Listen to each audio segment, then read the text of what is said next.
Ya. Entonces, habíamos quedado, ¿cierto?, en esta diapo, donde habíamos dicho, y eso quedó bastante claro porque lo ensayamos con la imagen donde se armaba el electrocardiograma, que al menos teníamos dos grandes tipos de potenciales de acción, ¿verdad? Uno que tenía meseta, que está representado aquí en azul, y otro que era el típico de los nodos, que está representado en naranjo o en rojo.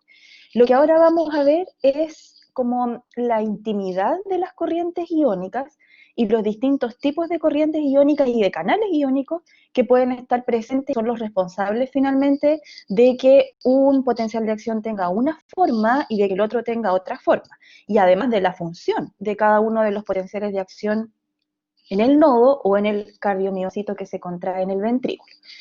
Entonces, vamos a partir analizando el celestito, el azul, ¿ya?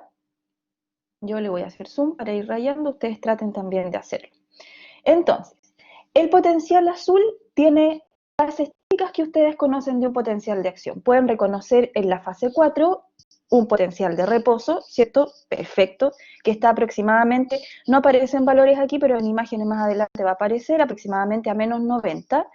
Luego podemos reconocer también una depolarización y luego viene una cosa rara, media plana, ¿cierto? La fase 2, pero luego viene una repolarización y de vuelta a la fase 4, que es el potencial de reposo. Así que más o menos se parece y podemos reconocer las fases que tiene un potencial típico. Pero aquí aparecen corrientes iónicas específicas, ¿ya? Que son entonces las responsables, por ejemplo, de la fase 1 que usted ve y de la fase 2. ¿Qué corrientes iónicas? Primero, tenemos corrientes que son depolarizantes y tenemos corrientes que son repolarizantes, ¿ya? Eso es importante. Tenemos corrientes para sodio, tenemos corrientes para calcio y tenemos corrientes para potasio.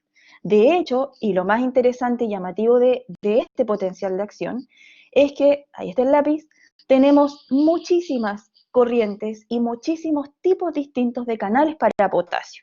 Se llaman algunos de ellos rectificadores internos, otros se llaman rectificadores retrasados para afuera, otros se llama transitorio, otros son sensibles a TEP, otros son sensibles a acetilcolina, ya lo vamos a ir viendo a medida que avancemos.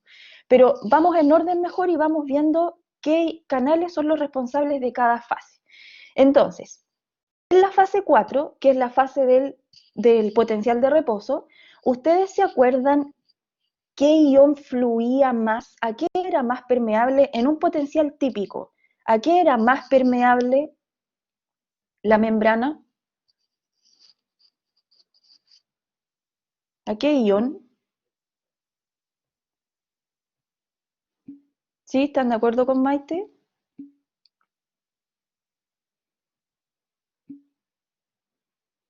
Era más permeable al potasio, ¿cierto? Por eso el potencial de membrana en reposo se parece mucho al potencial de equilibrio electroquímico para el potasio. Para el potasio era aproximadamente menos 93, menos 95, y el potencial de membrana puede ser menos 90. Si fuera para el sodio, la célula estaría prácticamente siempre depolarizada, ¿cierto? Con un valor de potencial de membrana súper, súper positivo. Así que las células en reposo y las neuronas, y en este caso estas células excitables, en reposo son más sensibles o más permeables, mejor, al potasio.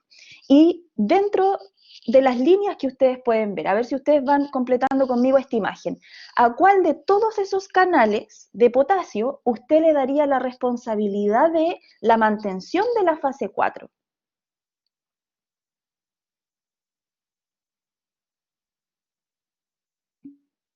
¿Cierto, Macarena? Correcto, ya. ¿Entendió entonces al menos la Macarena cómo se interpreta la imagen? Entonces aquí aparece que el IK1, que donde aparezca su línea es porque ahí su permeabilidad y su corriente es intensa, el IK1 que se llama también rectificador interno o hacia adentro, y a lo mejor en algunos libros también lo van a encontrar así, lo voy a anotar aquí, IK, estudian de algún otro libro, de algún review, si les aparece IKIR es lo mismo que IK1, ¿ya? Yo le voy a llamar IK1 y en la solemne vamos a tratar de que aparezca, si de todas maneras mantengan ese sinónimo a mano. Entonces, efectivamente, es IK1, este canal que se llama rectificador inward o hacia adentro o de entrada, es el que, gracias al movimiento siempre hacia afuera, tal como dice aquí, outward, hacia afuera, la corriente saliente de potasio, ¿cierto? Es la que permite, como siempre, que se mantenga este valor negativo de la membrana. ¿Ya? Perfecto. Luego, si es que a este cardiomiocito le ha llegado algún potencial de acción, que obviamente tiene que venir desde el nodo sinusal, entonces ese potencial de acción permitirá la apertura de un canal iónico que va a permitir la fase cero de la depolarización. Entonces, según la imagen, ¿qué canal y qué corriente creen ustedes que es el responsable de la fase cero? Y de volver el interior ahora positivo.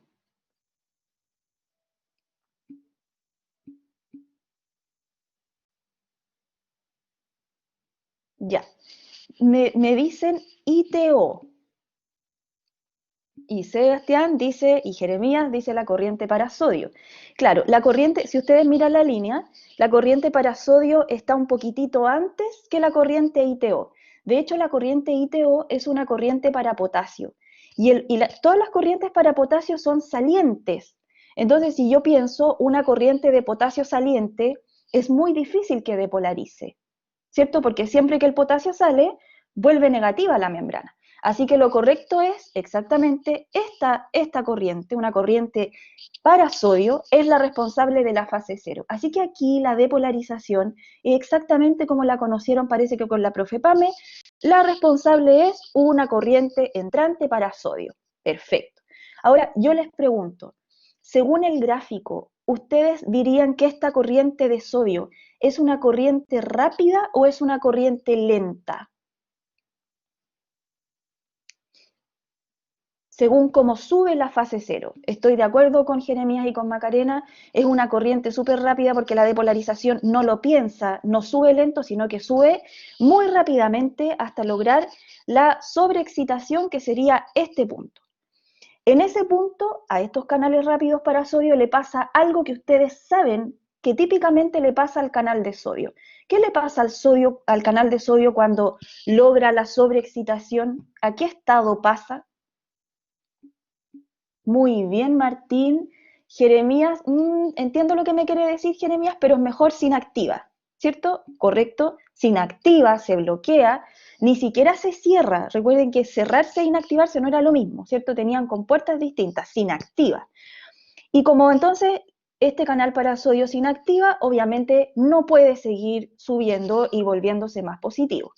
Y en ese momento entonces se abre ahora sí la corriente ITO, ¿ya? Entonces, justo en el punto 1 o en la sobreexcitación se inactiva el canal para sodio y se abre la corriente para potasio, pero específicamente la corriente ITO. ¿Cómo se llama la corriente ITO? Se llama así, de ahí viene el TO. Es una corriente transiente, obviamente hacia afuera. Aquí la palabra transiente vamos a utilizarla casi siempre para dos tipos de canales. Para este canal, para potasio, y también hay un canal transiente para el calcio, ya que va a aparecer más adelante. Vamos a pensar nosotros cuando hablamos de un canal transiente. Es un canal que se abre en un ratito muy pequeño, que se abre muy, muy brevemente, pero que la corriente que fluye por él es muy intensa. ¿Ya? O sea, súper eficiente, porque se abre un ratito chico, pero la corriente que deja pasar es una gran masa. Ay, chiquillos, me caí, ¿me escuchan?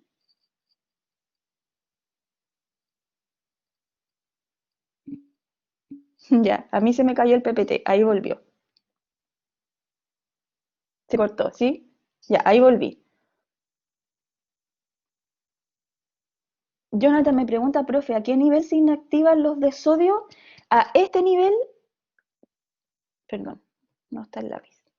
Aquí, Jonathan, tú los vas a tener a todos inactivos. Ya, porque ellos se van haciendo como relevo y se van inactivando a medida que la fase 0 va aumentando, ¿cierto? Que se iban como reemplazando. Pero en la sobreexcitación tú vas a tener a toda la población de canales de sodio en su estado inactivo. Entonces aquí, en la sobreexcitación, aquí los tienes a todos inactivos. ¿Ya? Entonces, en este potencial decíamos que para que la fase 1 se logre, la fase 1 no es en realidad el peak, la fase 1 es esta bajadita que está aquí. A lo mejor en algunos libros la van a definir como, en inglés, como notch. Si usted busca a lo mejor en el traductor, a lo mejor sabe lo que significa notch. Notch significa esto. Es como una muesca. No sé si a lo mejor esa palabra es muy vieja para ustedes, pero una muesca es eso, lo que muestra la fase 1, como un sacadito, como una bajadita, ¿cierto? Que no llega hasta la fase 4, sino que de repente entra en esta fase plana que es la llamativa meseta. Algunos libros, les tengo que decir todas las sinónimos porque no sé de dónde lo van a leer, algunos libros también le llaman así, breve repolarización, ¿ya? Y entonces, ¿quién es el canal responsable de esta muesca, de esta breve repolarización? Este canal ITO, que es transiente, rápido para el potasio y que permite que entonces salga potasio rápidamente y esto se vuelva un tanto negativo, ¿cierto? Pero no llega hasta la fase 4, no se vuelve totalmente negativo. ¿Por qué? ¿Quién encuentra la explicación en el gráfico? ¿Quién aparece para contraponerse a esa corriente positiva de salida?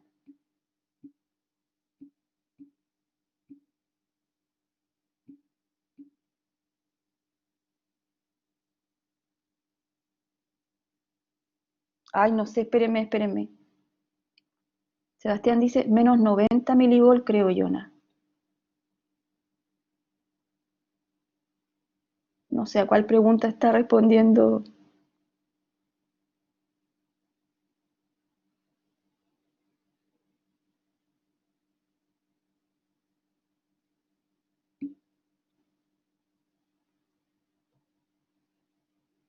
Ah, no, pues que a menos 90 es el potencial de reposo y ahí esos canales están solo cerrados. Entonces la inactivación sería acá arriba.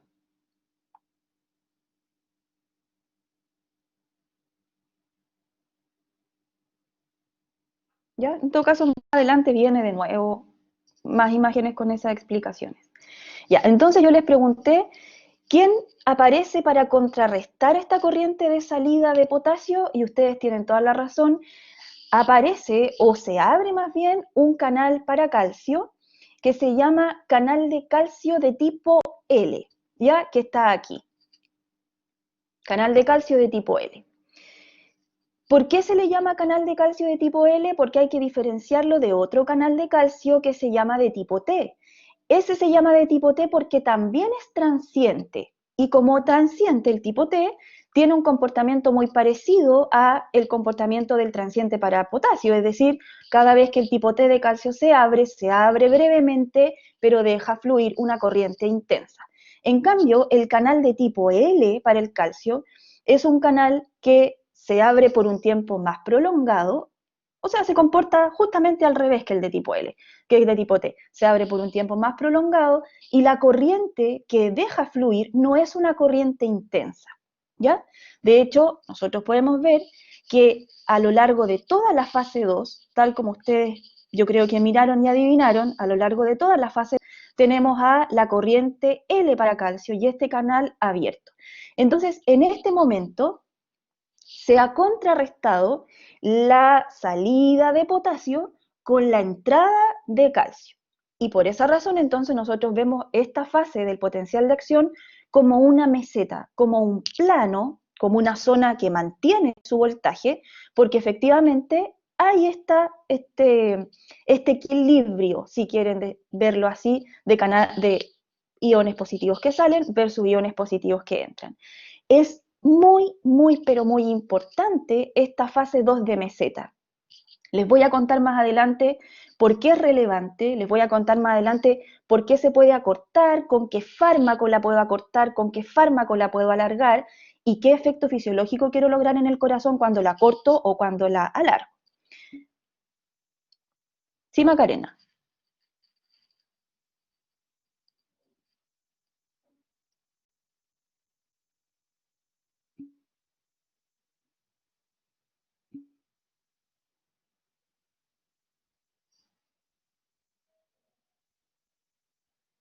El tipo L o el T es el L, sí.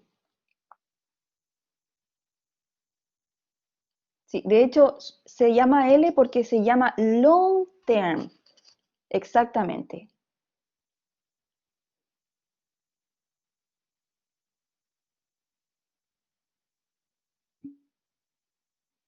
Transiente.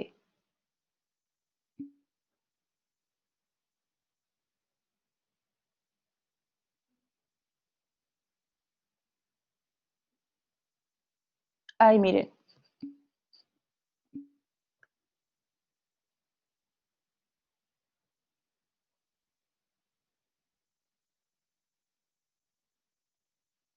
long lasting.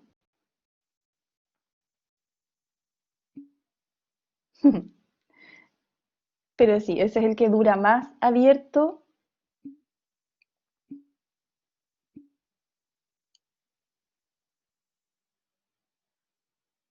Transiente te confunde.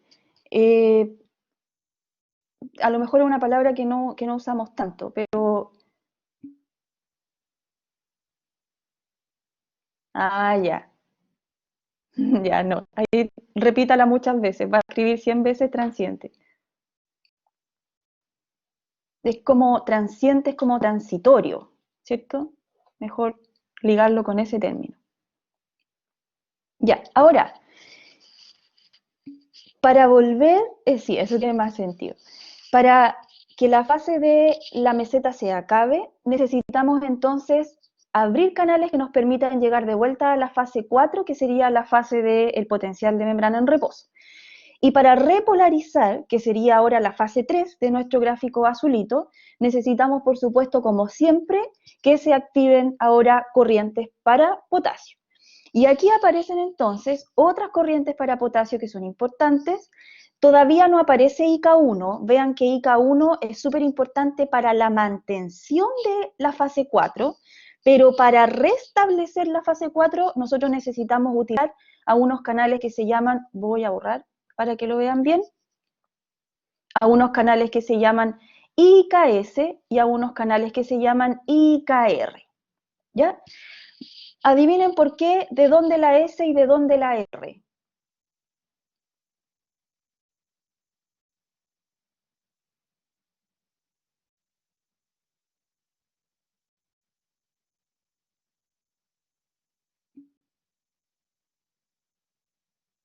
Chuta, justo no.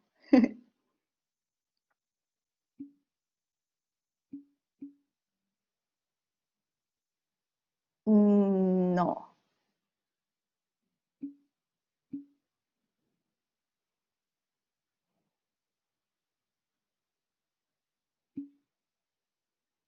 Correcto, Matías. Rápido y lento. Exactamente. Exactamente. IKS es un canal, Sebastián. IKS es un canal lento y IKR es un canal rápido. Ahora, hay otro que se llama IKUR. ¿Y adivinen qué significa eso? Que no, no aparece aquí, pero es importante. Muy bien, Cristóbal. El ultra rápido. Así que hay un mundo de canales que se llaman ahora rectificadores de salida, ya les pusieron así, y en ese grupo tenemos a estos tres tipos. El ultra rápido o IKUR, al rápido IKR y al más lento que es IKS. Ahora, a estos, a IKS y a IKR, se le llaman así, retrasados o retardados, rectificadores pero retardados. ¿Por qué creen ustedes que le pusieron así con retardo o atrasados. ¿Y por qué el ITO no es del grupo de los atrasados, que no es lo mismo que transiente? ¿No les parece que llegan como atrasados a la repolarización? Que ya hubo una repolarización que fue la temprana y la primera, que es la fase 1, pero ellos no llegaron, no se abrieron en esa, sino que se abrieron retrasadamente para generar una repolarización que es la fase 3, que sin duda, si uno mira el gráfico, es más retardada que la breve repolarización que se dio en el notch en la fase 1. ¿Les hace sentido como para conectar el por qué, más o menos? Díganme sí, si no, díganme no nomás. ¿Ya? Ya. Entonces, sí, Antonieta,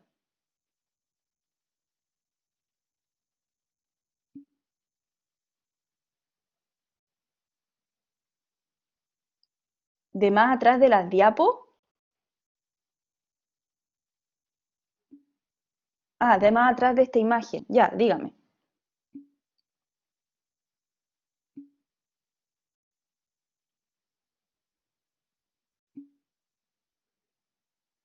No, no actúan juntos. El INA te lleva hasta que termina la fase cero, ahí se inactiva, y justo en ese punto, a ese voltaje de membrana, se activa ITO.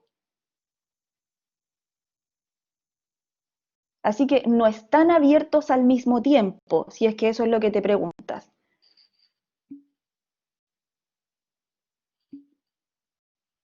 Sí, a lo mejor la línea del gráfico no está como bien terminada, a lo mejor.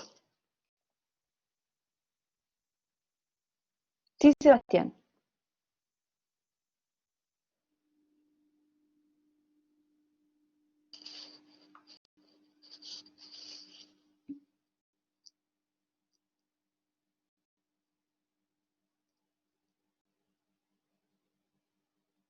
Sí, Sebastián, eso es una muy buena pregunta. En este caso, y para este potencial de acción, todos estos canales que están aquí son de salida, ¿ya?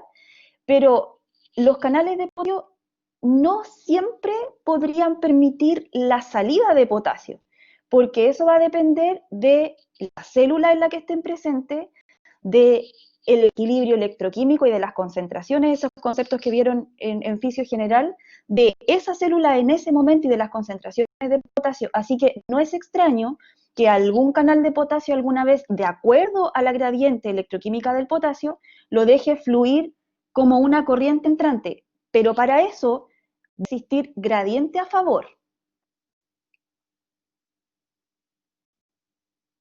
¿Me entiendes, Sebastián?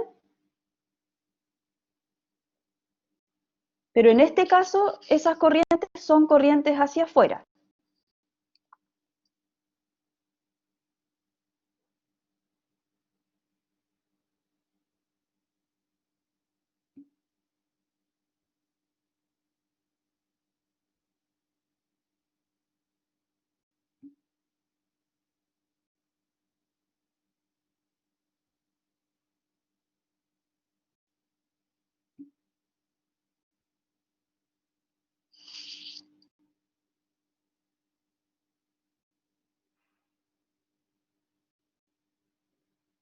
A lo mejor no, yo creo que la línea a lo mejor, chiquillos, los confunde.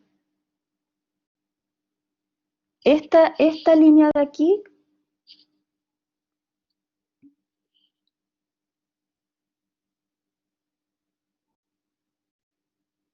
sí, a lo mejor es lo que está confundiendo a Sebastián y a Antonieta, a lo mejor.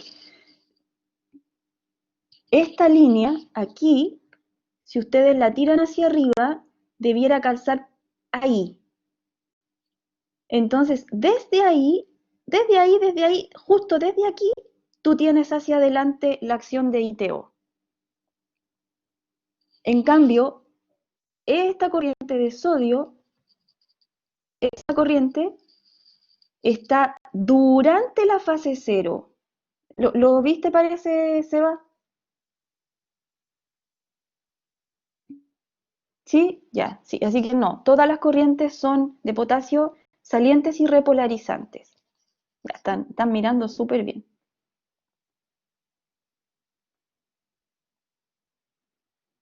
¿Ya? Entonces, fase 4, responsabilidad de IK1. IK1, ojo que miren, ¿pueden ver lo que pasa con IK1 durante todo el trayecto del potencial de acción? ¿Es abierto o está cerrado IK1?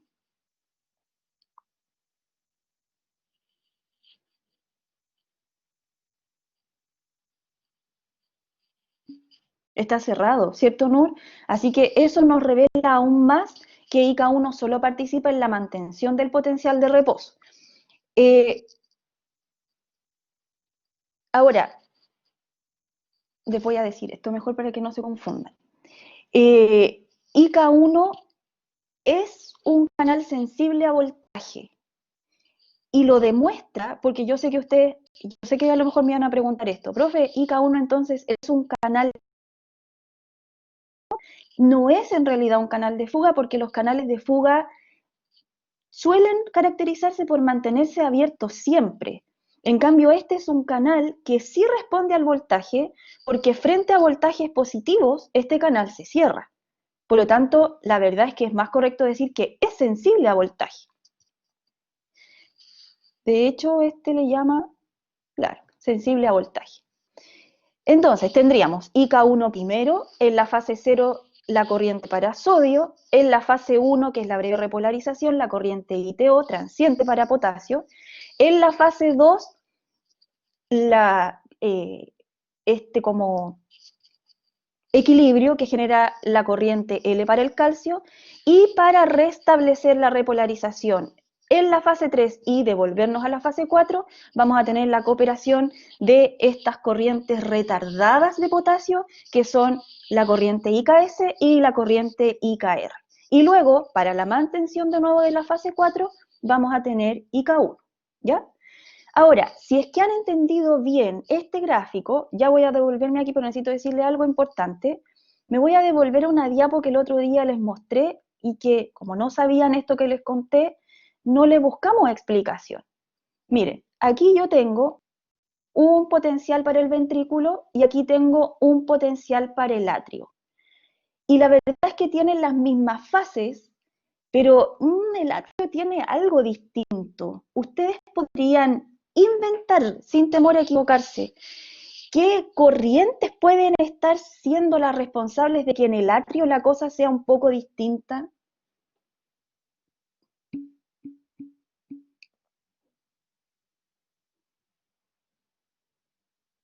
Agustín dice IKL, calcio, dice Antonieta.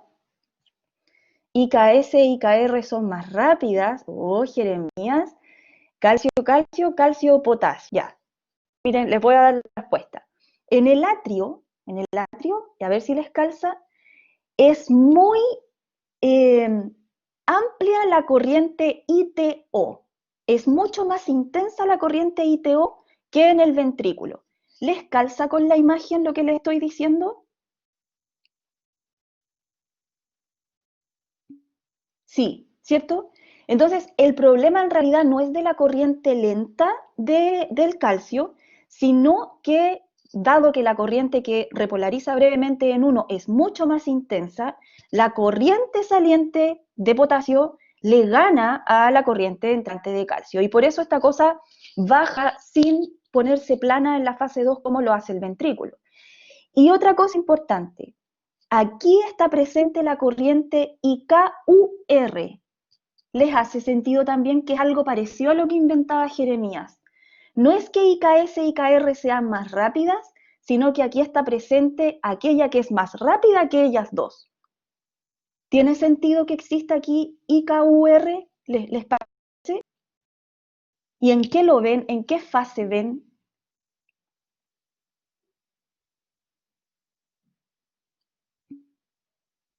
Exactamente, estoy de acuerdo en que la fase 3 llega pronto, ¿cierto? No se demora como en el ventrículo, sino que llega pronto. Perfecto. Así que la gracia de que en el atrio sea distinto insisto, es que hay mayor amplitud en la corriente ITO y de que aquí es muy relevante la corriente ultra rápida para potasio que apura mucho la fase 3.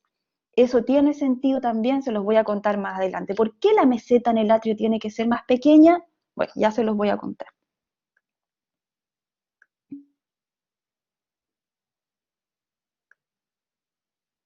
Sí, Antonieta.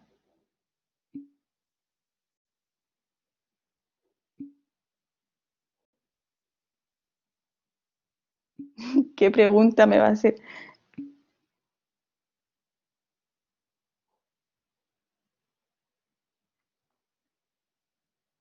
La cantidad de sodio que usamos.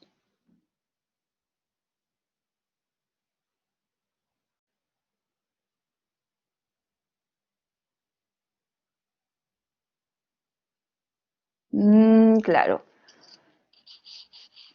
Es que, según tú, la cantidad de sodio que usamos es mucha o es poca, Antonieta.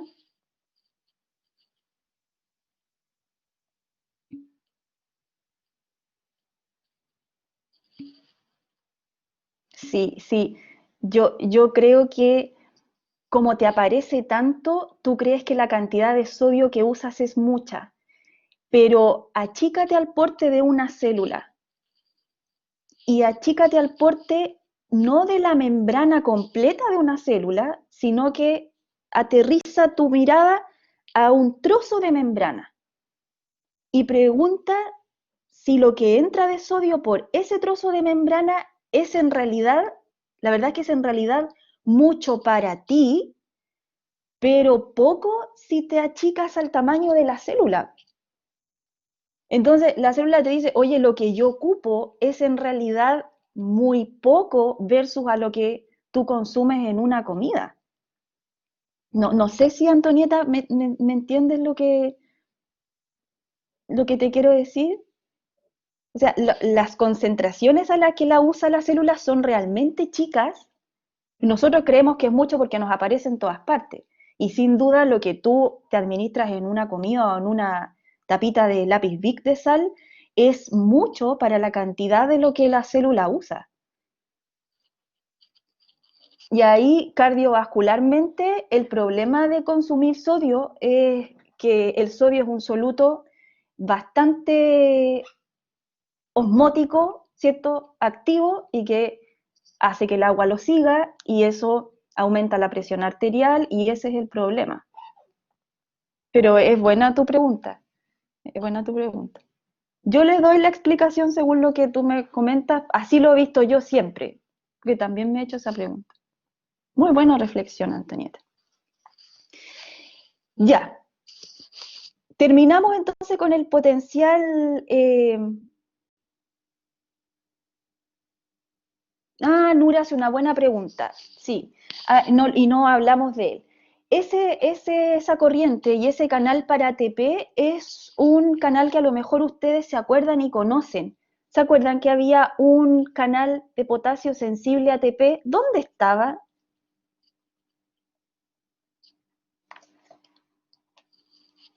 ¿Dónde teníamos ese tipo de canales también? Muy bien, Daniela y Felipe. No solamente ahí está, también está aquí. Y se activa y se abre cuando la cantidad de ATP intracelularmente es poquitita. La verdad es que su contribución al, al, a este potencial de acción, NUR, es bastante pobre. De hecho, aparece en esta imagen, pero pueden encontrar imágenes en las que este canal y esta corriente no aparecen, porque es una corriente de muy, muy, muy baja intensidad. De hecho, es tan baja intensidad que tú ves que, aunque está abierta todo el tiempo, no puede contrarrestar, por ejemplo, la depolarización de la fase cero. ¿Cierto? Pareciera que ella no existiera. Así que siempre está funcionando, siempre y cuando el ATP sea poco dentro de la célula, pero no es una corriente intensa. Ya es una buena pregunta en todo caso la de Nur. Nos vamos ahora al otro tipo de potencial de acción, que es el potencial de los nodos, tanto del nodo sinusal como del nodo auriculoventricular. Aquí, por supuesto que también tenemos corrientes depolarizantes y tenemos también corrientes repolarizantes. Pero aquí hay algo llamativo y muy bonito, que es la razón de por qué esta célula y este potencial de acción tiene la capacidad de volverse automático. Primero, tenemos una fase 4, ¿ya? La fase 4, ¿les parece que es un potencial de membrana en reposo? ¿Qué les parece la fase 4? Si la comparan con esta parte 4, ¿es estable? ¿Es inestable? ¿Cierto, Martín? Entiendo lo que me dices. Nunca está, correcto, Nur, nunca está en un reposo real. Es un reposo, entre comillas, es una leve depolarización, como dice Martín, va subiendo de a poco y la verdad es que menos mal, muy, Paulina, ¿por qué me tira un concepto tan técnico? ¿Cómo sabe que eso se llama así, Paulina? Dígalo ahora.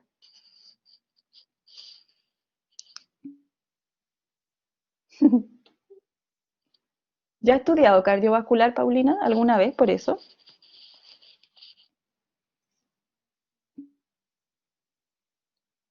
Ah, usted tiene entonces una intuición espectacular. Claro, vamos a ver más adelante que efectivamente esa fase se llama así, ¿cierto? Y menos mal, chiquillos, que esa fase, la fase 4 es así de inestable, siempre está como depolarizándose porque desde que nosotros hemos obtenido la vida en nuestro periodo embrionario, que el nodo está tirando este tipo de potenciales muchas veces por cada minuto de manera infinita y hasta que llegue el día de nuestra muerte. O sea, imagínense cuántas veces en su vida este potencial ha pasado una y otra vez, porque en realidad cada uno de estos potenciales son los responsables de cada latido de tu corazón. Así que si uno lo ve así, las corrientes iónicas que suceden aquí son súper relevantes y súper importantes y ojalá no estén nunca sujetas a alguna mutación, que lamentablemente pasa porque son proteínas y están codificadas en genes. Ya, así que lo primero que nos llama la atención es esta fase inestable de reposo, entre comillas, que es la fase 4. Esa fase 4, por supuesto que como tiende a lo positivo, debe estar dada por corrientes positivas entrantes. ¿Qué corrientes positivas entrantes se encuentran ustedes aquí?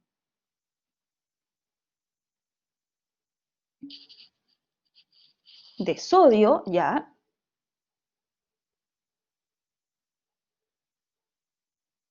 Y ahí alguien la rayó. ¿A cuál de sodio se refiere, Paulina?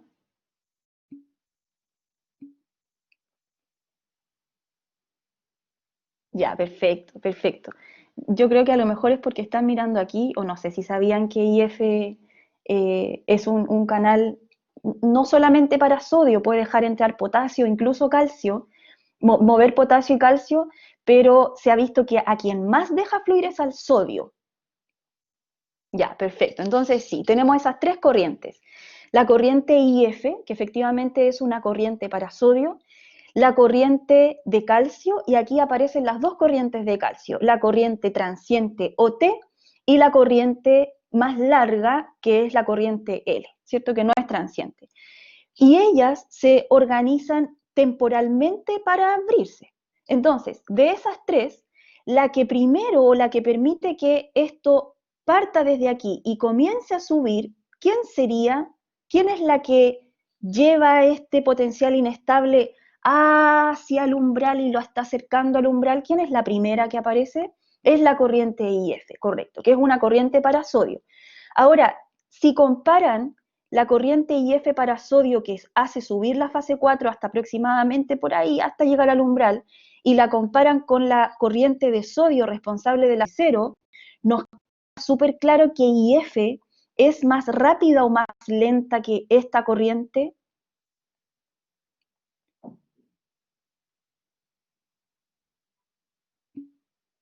Sin duda. Esto es una gran comparación que puede ser preguntada a la prueba. La corriente IF es lenta y la corriente para sodio, que de hecho ahí lo define, ¿cierto? Es rápida, ¿verdad? Y eso le da la forma, por supuesto, que al potencial de acción. Ya, entonces, Desde aquí ya vamos a ponerle nombres a las fases, nombres clásicos del corazón. Pero desde este potencial de reposo, sí, ya voy. Espéreme, Jeremías, ya voy. Entonces, para empezar a subir, porque estamos subiendo, todavía no bajando, Jeremías, para empezar a subir, entonces la responsabilidad va a ser de IF, ¿verdad? Que es quien hace que comience el latido una y otra vez. Luego, ¿qué canal o qué corriente para calcio reemplaza a IF?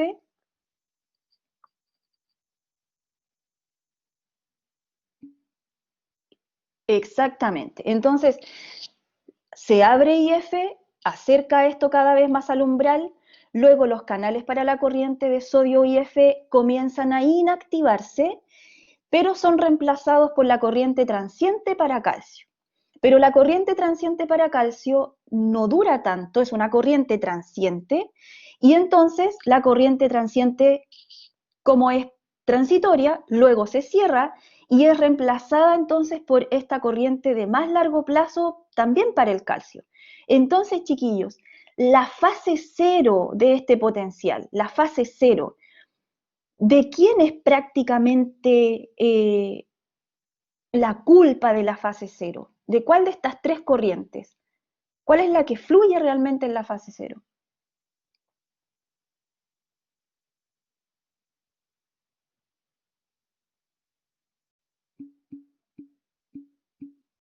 Correcto. El calcio, sin duda, Sebastián, pero es IKL, ¿cierto? IKL. Ya les voy a mostrar más gráficos en ese sentido, pero mejor que quede claro al tiro. Y F entonces primero, sí, es que hay como un relevo, Cristóbal. Aquí primero IF, luego IKT. IKT se abre para acercarte al umbral. Y cuando IKT se abre y te hace llegar al umbral, desde ahí en adelante se abre ampliamente la corriente IKL. Y la fase cero entonces es responsabilidad de la fase o de la corriente IKL. La IKT se abre entre el término del prepotencial para llevarte hasta el umbral.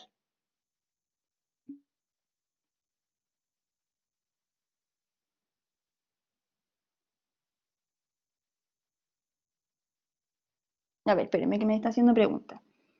¿Y la fase 2 de quién es responsable entonces? Claro, la fase 2 sería la sobreexcitación. ¿Y quién te llevó hasta la fase 2? IKL. Y Jonathan dice, entonces IF lo sitúo en la fase 4 o en la fase 0. No, IF lo sitúas desde aquí hasta aproximadamente aquí. O sea, en la primera fase B, el prepotencial o en la fase 4. Ya, vienen imágenes, chiquillos, que más adelante les va a quedar mucho más claro. Ya, pero al menos ese es el orden ahora. IF, IKT, IKL. ¿Y quién nos lleva hasta la fase 2? Hasta la sobreexcitación, IKL. Que de hecho está abierto más tiempo. Por eso es que es responsable de la larga fase 0. ¿Quién será responsable ahora de la fase 3? Y de repolarizar, que era una pregunta que parece que nos hacía, no me acuerdo quién, más arriba, ¿cierto? El potasio como siempre, y aquí están estos dos que eran retardados, ¿cierto? Que ahora no se nota tanto su retardo, IKS e IKR. IKS es muy importante para llevarnos de la fase de sobreexcitación 2, bajar por la fase 3, la repolarización real, y luego IKR aporta y se abre para mantenernos en la fase 4. Y ahora, por supuesto que estas corrientes no son tan intensas porque es muy importante que el valor de este potencial de acción, el valor del reposo, no sea tan negativo, ¿ya? De hecho, ¿hay algunas corrientes para potasio que ustedes no encuentren aquí respecto del cardiomiocito ventricular?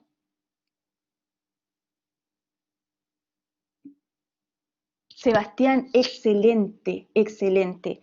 Este de aquí que es el responsable de que esto se mantenga en lo negativo y en menos 90 aproximadamente, es una corriente que es totalmente escasa, incluso ausente, sobre todo en el nodo sinusal, y por lo tanto no permite que este potencial se mantenga plano en el potencial de reposo y que no se vuelva tan negativo. ¿Ya? Insisto que ya les voy a contar por qué.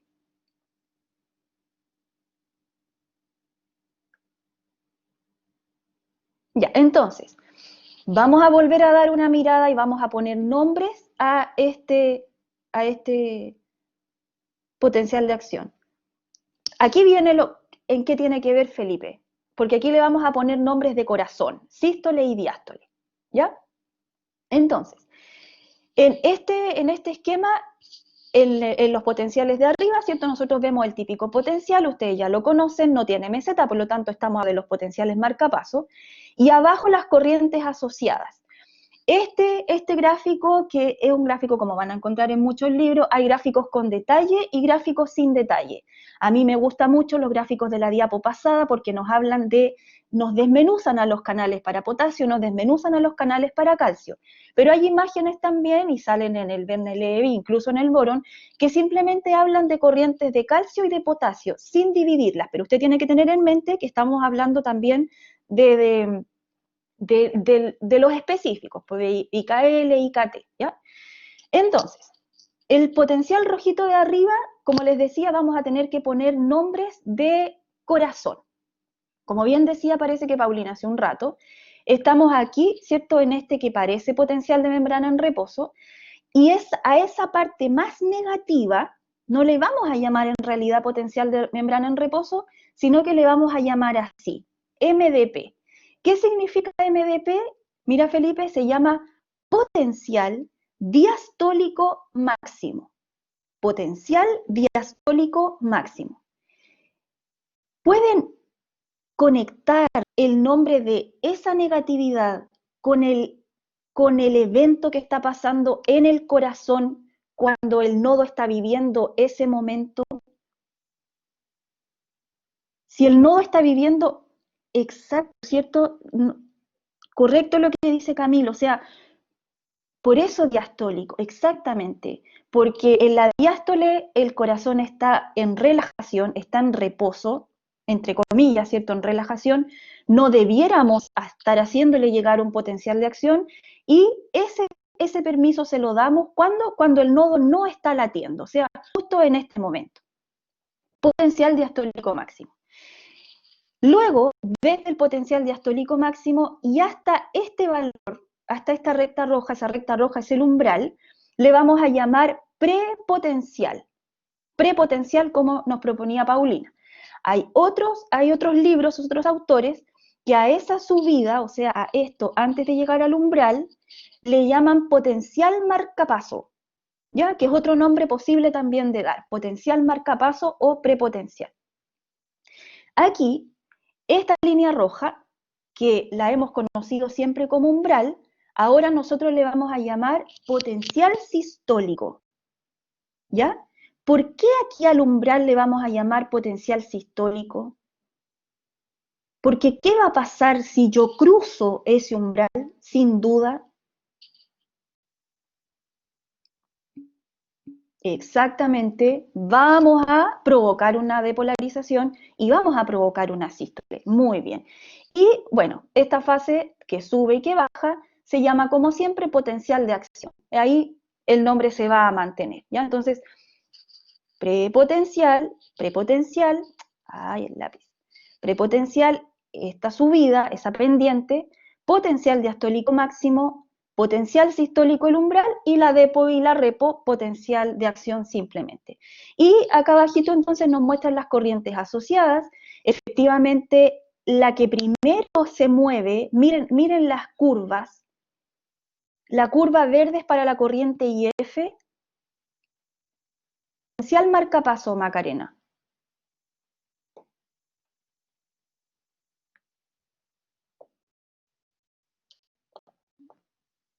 ¿Ya? La corriente verde es para IF, la corriente lila es para el calcio y la corriente naranjita es para el potasio. Efectivamente, Entre el calcio y el sodio, la corriente IF, ¿cuál es la que primero aparece en el gráfico de abajo? Que nos vuelve a dejar claro la seguidilla temporal de eventos que vimos en la diapo anterior.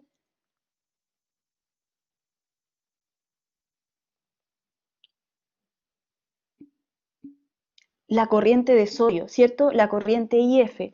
La muestra hacia abajo no porque negativice, sino porque hacia abajo nos muestra las corrientes entrantes y hacia arriba nos muestra las corrientes salientes. ¿Ya? Entonces, la que primero aparece es la corriente IF. Y miren, la corriente IF, como yo les decía antes, aparece como su guatita, ¿cierto? Aparece su deflexión justamente en la parte más negativa de este potencial de acción, o sea, en el potencial diastólico máximo. Por esa razón es que esta célula presenta automatismo, porque esta corriente para sodio, este canal para sodio, tiene una particularidad y por esa razón es que el que lo descubrió no le puso INA, porque dado que era una corriente para sodio lenta, podrían haberle puesto INA lento, pero el que lo descubrió dijo, no, hay que ponerle un nombre más llamativo y por eso le puso IF. ¿Y de dónde viene la F? Yo les pregunto porque ustedes leen y capaz que alguien sepa. No, porque va en contra de lo que ella es, ¿cierto? No es rápida, es lenta de hecho, así que ahí no nos calzaría.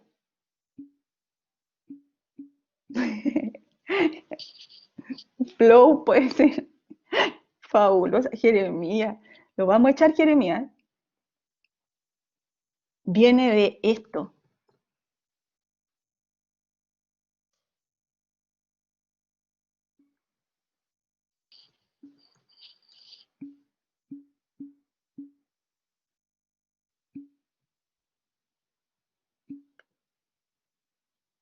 Sí, pero ahí hay como una dicotomía en la historia,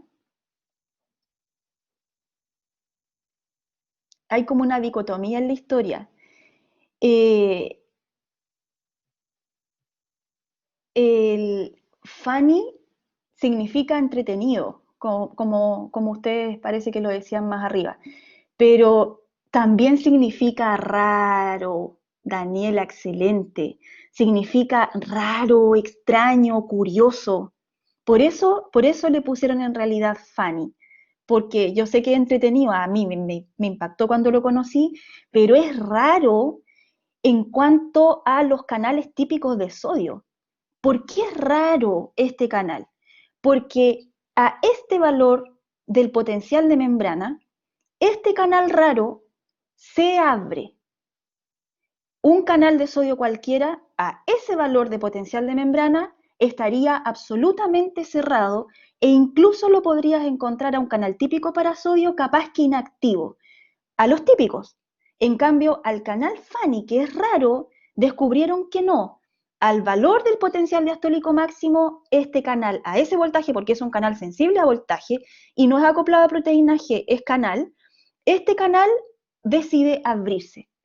Y eso es muy importante porque entonces cada vez que logremos el MDP, se va a abrir la corriente Fanny, vamos a volver a latir para el próximo latido, vamos a volver aquí y se va a abrir Fanny, al próximo vamos a volver aquí y se va a abrir Fanny, y así desde que fui concebida hasta que muera.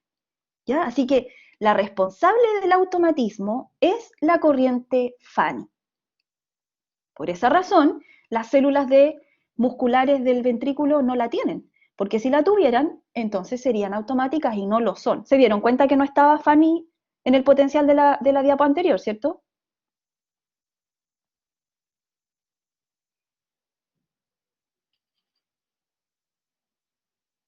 Chiquillos, ¿existen? ¿Se dieron cuenta? Ah, ya. Si se devuelven, Fanny no está. Sin embargo, ¿tendrá Fanny las fibras de el haz de His? ¿Qué creen? Me parece que se los dije ayer, no me acuerdo. ¿Por qué Jeremías usted cree? Camilo, pocas. Muy bien, muy bien. Sí, tiene pocas, por eso es tan lento, pero tiene corriente Fanny.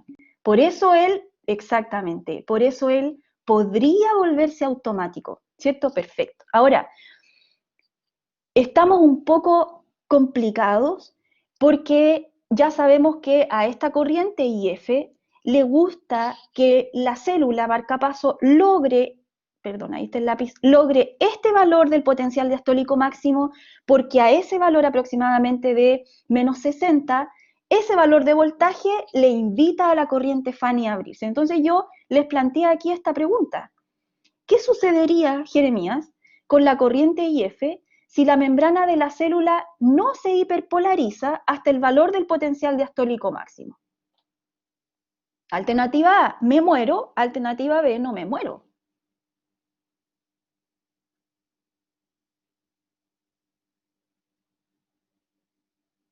¿Qué creen ustedes? ¿Existirá algún mecanismo? Ya, es importante lo que dice Jeremías. Igual hay otros canales que me imagino que te refieres a los del calcio, ¿cierto? Pero Jeremías, hay un impedimento ahí porque los del calcio se empiezan a abrir desde aquí el transiente y hacia arriba el tipo L. Entonces ellos necesitan que se les haga llegar al menos a este valor de la membrana. ¿Y quién hace llegar el voltaje a ese valor? Es la corriente IF. Así que estaríamos igual mal porque si no tenemos corriente IF no podríamos llegar a ese valor, ¿verdad? Pero hay alguien, que yo sé que ustedes me lo van a decir, hay alguien que exacta, hoy Paulina, usted va a empezar a hacer las clases, exactamente. El sistema simpático es el sistema que todo lo puede, que todo lo ve, que todo lo hace y que doblega las voluntades incluso de la corriente IF, porque el canal IF podría decir, no, yo en el potencial diastólico máximo ahí me abro y no pienso abrirme ningún otro valor. Bueno, la adrenalina y la noradrenalina le dicen, no, es que te vas a abrir igual, ¿cierto? Y ahí Felipe nos tira un concepto cronotrópico positivo que parece que es lo que vamos a ver ahora, exactamente. Ya, entonces, para salirnos por fin de esta diapo, ahí estaría entonces la corriente IF, que miren, es poquitita, su deflexión es chiquitita, luego viene la potente corriente para calcio, aquí tendríamos que sumar a la T más la L, que es tan intensa que nos hace llegar hasta arriba y prolongada, y luego viene para la repolarización la corriente saliente de potasio, ¿verdad? Que aquí estaría IKS, IKR, como lo habíamos visto recién. Y bueno, aquí exactamente lo mismo, en ese sentido yo soy latosa, no voy a ver esta diapo de nuevo con ustedes, porque aquí podrían ver exactamente lo mismo, que aquí se abre la corriente IF, que aquí se inactiva y se cierra la corriente IF, pero se abren aquí los canales T, que llevan esto hasta el umbral y luego la apertura masiva de L. Pero aquí hay algo, puse algo que parece que Sebastián y algunos otros compañeros dijeron antes. Aquí hay ausencia para los canales IK1, no existe la corriente IK1, porque hay muy pocos o no están los canales de este tipo de potasio. ¿Y qué resultado tiene eso, decíamos antes? Que el potencial diastólico máximo primero sea un potencial inestable, es decir, que va subiendo siempre, nunca se mantiene, y que además logre tener un valor de menos 60. Chiquillos, ¿por qué el nodo no puede vivir a menos 90? ¿Qué problema hay con que él viva a menos 90 como vive el ventrículo, el miocito ventricular? ¿Qué, ¿Qué pasaría con su distancia del umbral y con la frecuencia cardíaca, por lo tanto? ¿Cierto, Daniela? Si cayera al menos 90, nos alejamos del umbral y por lo tanto tendríamos muy pocas posibilidades de aumentar la frecuencia cardíaca. Nos demoraríamos mucho más en generar cada latido, ¿verdad? Así que es súper bueno que no exista la corriente IK1. Y aquí también les puse esto, en la depolarización hay poca disponibilidad, prácticamente nula, de los canales NAV. Los canales NAV también se llaman así. NAV significa canales de sodio sensibles a voltaje. ¿Y cuáles son? Los de la corriente F. A eso me refiero. Y claro, porque la depolarización no nos importa IF, nos importa la corriente para calcio. Entonces, tal como decía alguien por ahí, el sistema simpático, pero también el sistema parasimpático pueden venir a modificar este potencial que yo les comentaba recién. La noradrenalina y la acetilcolina lo van a hacer por mecanismos que yo les voy a contar. ¿Cómo podemos modificar la actividad de las células marcapaso? Podemos hacer tres cosas sobre este potencial y sobre esta célula. Yo se las puse ahí, tres cosas. Primero, podríamos cambiar la pendiente del prepotencial. ¿Qué vamos a entender como pendiente del prepotencial? Esta, voy a cambiar de color para que se vea. Esta es la pendiente del prepotencial. Recuerden que el prepotencial era desde aquí, hasta que se alcance el umbral. Esta es la pendiente, ¿ya? Yo aquí siempre me pongo de acuerdo porque a veces es subjetivo el aumento disminuye. Supongamos que tengo esta pendiente y tengo esta pendiente. ¿Cuál de ellas en la prueba yo voy a decir que es una pendiente mayor? ¿O en cuál de los dos casos aumenta la pendiente?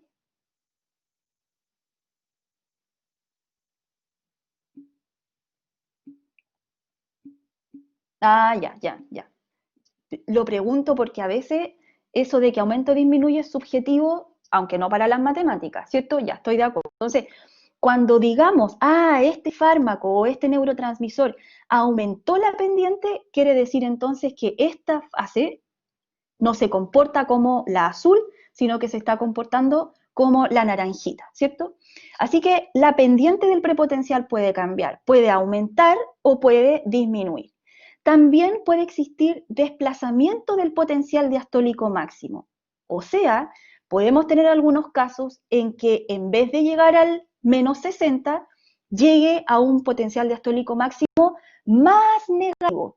Yo creo que ustedes en su mente ya están responsabilizando o al simpático o al parasimpático de los efectos que yo les estoy contando, ¿cierto?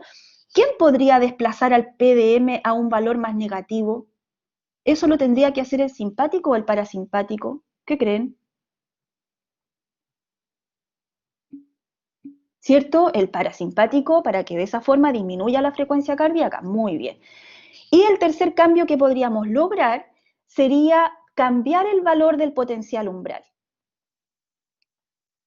Exactamente, Cristóbal. A las personas con taquicardia podríamos entonces bajarles el potencial diastólico máximo, hacérselo más negativo, o disminuir la pendiente del prepotencial, o aumentar el umbral. Cualquiera de esas cosas serviría, ¿cierto? Entonces, podemos cambiar la pendiente, podemos desplazar el potencial diastólico máximo, podemos cambiar el potencial umbral. Ahora yo les pregunto, ¿de qué depende que estas tres cosas cambien? ¿De que cambie el comportamiento de qué componente? De los receptores, ¿ya? Y esos receptores, Felipe, van a afectar ¿a quién?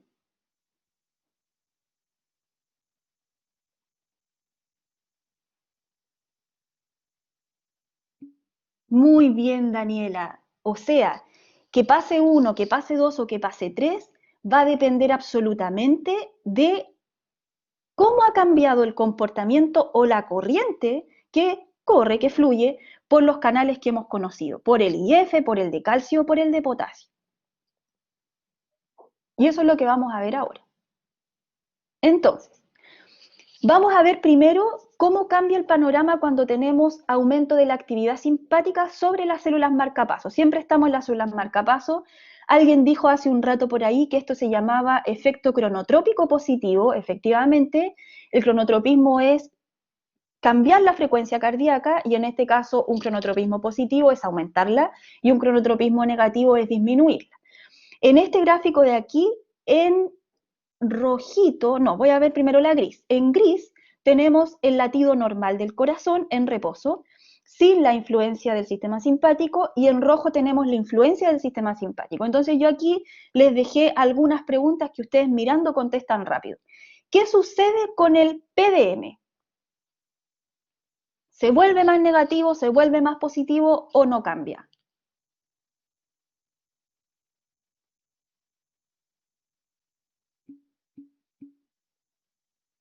Perfecto. Se vuelve más positivo, ¿cierto? Ya no llega al menos 60 como lo hacía el gris, ahora llega a más positivo. Pero ahí vamos a tener un problema. ¿Quién podría, perdón que lo diga así, negarse a la apertura?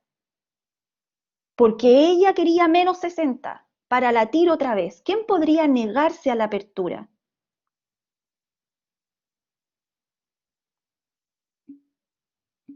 ¿Cierto? El NAV, la corriente IF. Pero ¿por qué no lo hace? Ya me voy a devolver a esta diapo. ¿Por qué no lo hace y por qué no lo puede hacer? Porque yo les dije que la noradrenalina y la adrenalina todo lo hace. ¿Y qué hace? Hace esto que les voy a mostrar aquí. Aquí tenemos la célula del nodo, aquí tenemos al receptor, que en su mayoría son beta 1, aunque también hay algo de beta 2, y este receptor, que es de tipo metabotrópico, por supuesto que está acoplado a la proteína G, eso ustedes lo conocen. La proteína G activa la adenilatociclasa permite la síntesis de AMP cíclico a partir del ATP, y el AMP cíclico activa a nuestra amiga PK, la proteína quinasa A, que como buena quinasa fosforila. Según la imagen, que es muy gráfica y bonita, ¿a quién fosforila y obliga a la apertura aunque él no quería?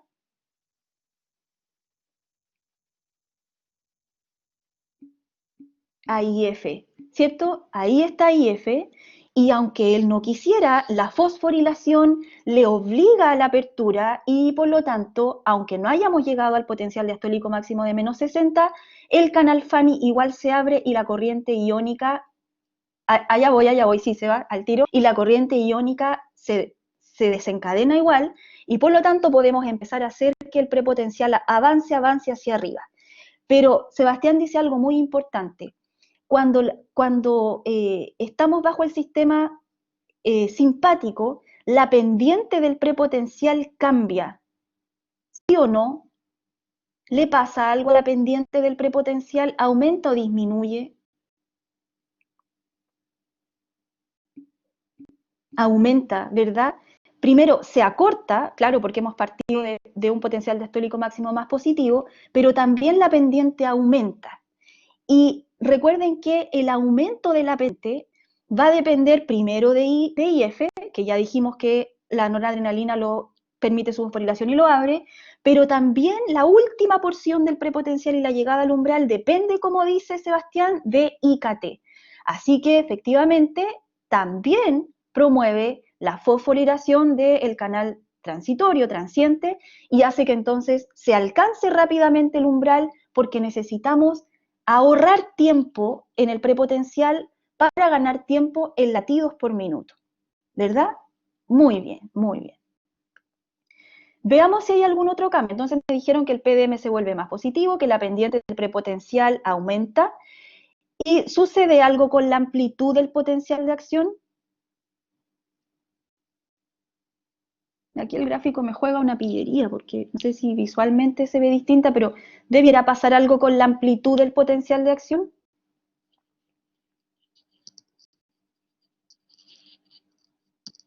Entre los dos, la verdad es que se mantiene, ¿cierto? Sí, está bien eso es lo que tiene que ver, las ve igual. ¿Y qué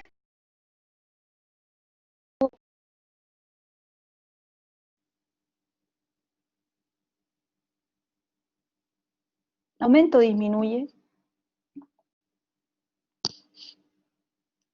Dije, ¿y qué pasó con la frecuencia de disparos del nodo? ¿Aumento o disminuye? Aumenta, ¿cierto? Perfecto, excelente. Efecto cronotrópico positivo. Ahora, el sistema parasimpático, miren por favor lo que hace en celeste y yo les voy a hacer las preguntas, las mismas preguntas. ¿Qué sucede con el potencial diastólico máximo?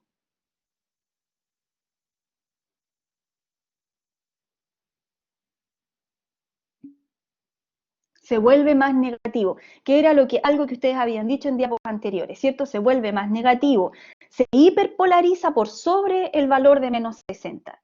¿Qué pasa con la pendiente del prepotencial? Disminuye y se alarga o se acorta. Se alarga mucho, perfecto. ¿Qué sucede con la amplitud del potencial de acción?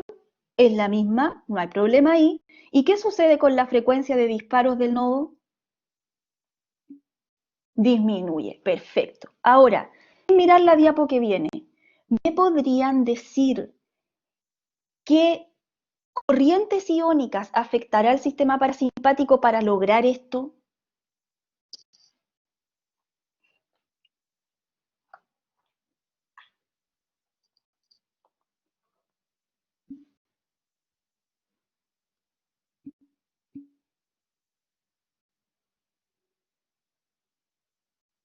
Ya,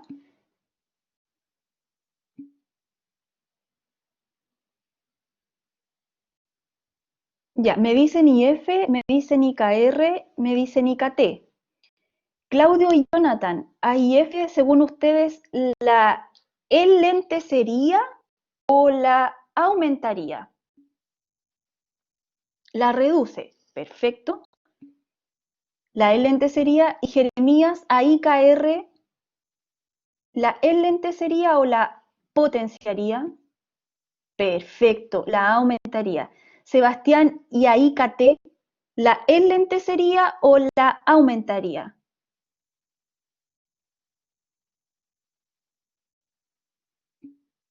La enlentecería, ya. Veamos qué hace. Aquí está. Efectivamente, aquí falta un canal que lo dijeron también y que efectivamente también lo hace. Tengo a la acetilcolina, ¿cierto? Que se une ahora sobre un receptor muscarínico de tipo M2, que como buen muscarínico está asociado a proteína G y efectivamente lo que se logra es lo que ustedes acaban de decir. Aumento de la intensidad de la corriente por el canal de potasio, tanto por IKR como por IKS, que permite entonces que, y también afecta en todo caso a IK1, que permite que esto, pero en el ventrículo, IKR y IKS, que permite que esto ahora se vuelva aún más negativo. Y tal como decían recién, a la corriente para calcio, a la de tipo T, que decía Sebastián, no la apura, sino que la enlentece, ¿ya? Chiquillos, no es que las bloquee y las cierre, ¿ya? Eso en realidad no pasa de manera total. Por eso usamos la palabra enlentecer, porque la verdad es que el calcio y el sodio por IF tienen que seguir fluyendo, porque si no, no vas a volver a latir. Solamente que fluyen, pero de manera menos intensa, de manera enlentecida. Esas cosas llevan entonces a lo que habíamos dicho recién, que la pendiente del prepotencial aumente y por supuesto que el potencial diastólico máximo se vuelva más negativo. Entonces, nosotros vamos a ver tres efectos cuando venga el sistema. Me salté, déjenme devolver. Ah, no. Vamos a ver estos tres efectos cuando venga el sistema parasimpático, que es lo que decían ustedes. Aquí, ¿qué observamos? Observamos el lentecimiento de la subida del prepotencial, ¿cierto? Es decir, una disminución de la pendiente y que se alarga el prepotencial. ¿Eso es por qué? Porque hemos reducido la corriente IF, que era la que proponían los chiquillos inicialmente. Ahora, que el potencial diastólico máximo se vuelva más negativo depende de que alguien lo haya llevado a esa negatividad. Así que el aumento de la negatividad del potencial diastólico máximo es responsabilidad del aumento de la salida de potasio que he provocado por la apertura de ese canal. Y aquí también hay un desplazamiento positivo del umbral. ¿Qué significa que el umbral se haya desplazado positivamente? ¿Que te vuelves más excitable o menos excitable?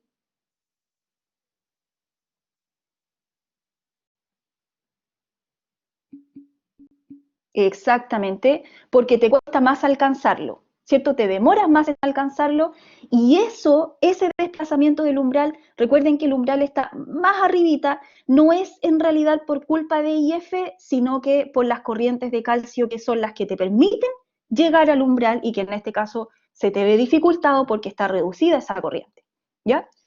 Chiquillos, una cosa importante que se me olvidó decirles, pero estamos a tiempo.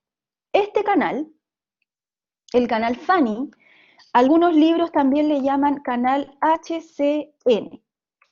Algunos libros y yo también en realidad. ¿Por qué al canal Fanny también se le puede llamar HCN? Mientras me contestan, yo voy a conectar mi cargador. Ustedes son súper buenos para inventar. Inventen nomás y la respuesta está en esta diapo. No lo googleen.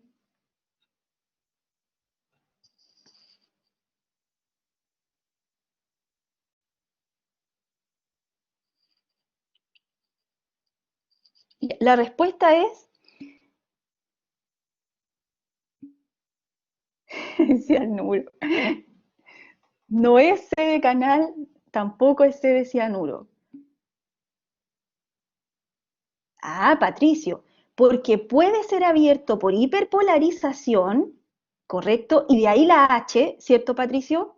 Canal que se abre por H, es decir, por hiperpolarización, y CN es por nucleótido cíclico.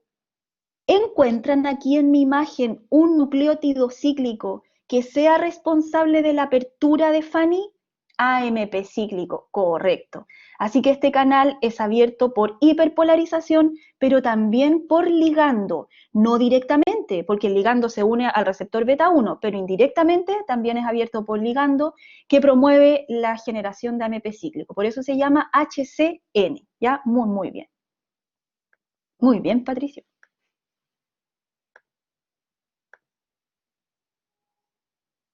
Ya, entonces, ensayemos con estos dos fármacos. Tengo un fármaco que se llama atropina y tengo un fármaco que se llama propranolol.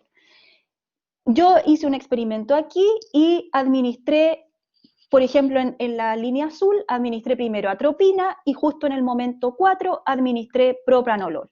Y en la curva roja hice al revés, administré primero propranolol y después atropina. Quiero que me digan atropina, ¿tiene un efecto cronotrópico positivo o negativo?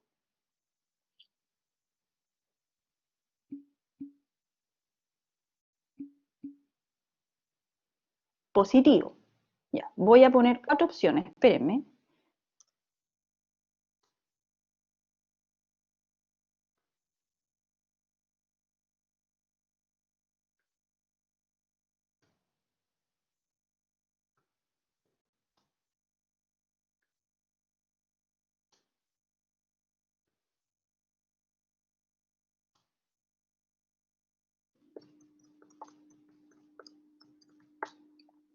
Ya, ahí puse 4 opciones. Me dijeron que atropina tiene un efecto cronotrópico positivo.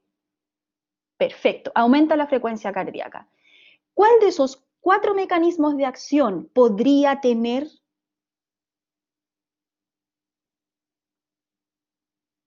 Podrían servir 2. A lo mejor no saben cuál tiene, pero inventen. Ya, entonces me dicen, para tener un efecto cronotrópico positivo, Boris me dice podría ser D, o sea, un antagonista muscarínico.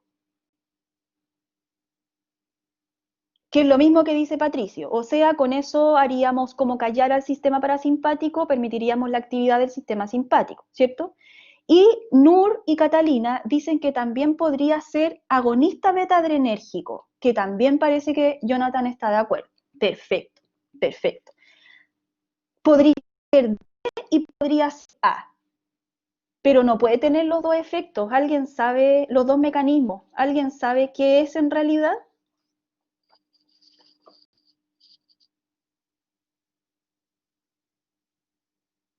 Es esto. Ese es en realidad su mecanismo de acción. Es un antagonista muscarínico. Pero, Patricio, yo sé por qué me está diciendo, porque un agonista beta-adrenérgico también podría lograrlo, Patricio, pero en este caso atropina lo logra siendo un antagonista muscarínico. Ya que a lo mejor por eso me dice. Y ahora, propranolol, ¿tiene un efecto cronopositivo o crononegativo?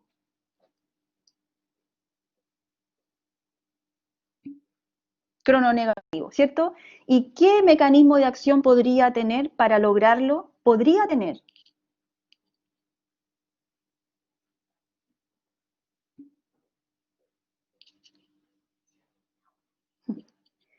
Dice Nur, muy rápido, podría ser un antagonista beta-adrenérgico igual dice Patricio, o podría ser un agonista muscarínico, que parece que alguien dijo más arriba, Jonathan. Efectivamente, cualquier fármaco que tenga alguno de esos dos efectos o de esos dos mecanismos tendrá un efecto crononegativo. En el caso de propranolol, él específicamente es un antagonista beta-adrenérgico y así logra su efecto crononegativo. ¿Ya? Entonces, este es él y este era él. Por supuesto que en la prueba les podemos hacer aplicar estos dos fármacos, así que no olviden por favor su mecanismo de acción. Ya, ahora vamos a mirar un poquito de detalle acerca de estas células no automáticas que ya sabemos súper bien las corrientes, pero hay que decir algunas cosas como más funcionales o fisiológicas de por qué hay meseta, qué implica la meseta y el calcio que entra por ahí. Una cosa muy importante que les quiero demostrar con esta diapo muy sencilla es que, y es una conclusión que yo creo que ya han sacado, que la duración del potencial del cardiomiocito ventricular sobre todo es súper grande, ¿cierto? Porque dado que tiene meseta y aquí está en rojo, el cardiomiocito ventricular tiene un potencial de acción que puede llegar a durar entre 200 a 40 milisegundos. ¿Qué sentido tiene? Porque en una neurona típica el potencial puede durar 1 milisegundo. En una fibra de un músculo esquelético puede llegar a durar máximo 5 milisegundos, pero en el corazón esto es realmente prolongado, hasta 400 milisegundos. Primero, ¿qué permite que sea tan largo? Por supuesto que la fase de meseta y el flujo de calcio, ¿cierto? Pero la pregunta es, ¿para qué? ¿Para qué?